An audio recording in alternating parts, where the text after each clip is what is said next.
నేను చేయబోయే రెసిపీ కుక్క చావడాయిలు గుడ్లు కర్రీ. చిక్ వేసుకోవాలి, బాగుంటుంది.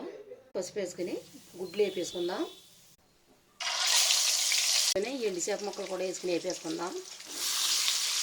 వేగిపోయి ఈ రంగు వచ్చేలాగా వేపుకుంటే ఎండిచేప బాగుంటుంది. చేసుకున్నాం కనుక మనం ఉల్లిపాయలు పచ్చిమిరపాయలు వేసేసుకుందాం. కొంచెం ఎక్కువ వేసుకుంటే బాగుంటుంది. ఉప్పు చూసుకుని వేసుకోవాలి, ఉప్పు చేపలు కదా. కొంచెం అల్లం వెల్లుల్లి పేస్ట్ వేసుకుందాం. కారం, వాటర్ వేసుకుందాం. గుడ్లు ఎండుచేప ముక్కలు వేసేసుకుందాం.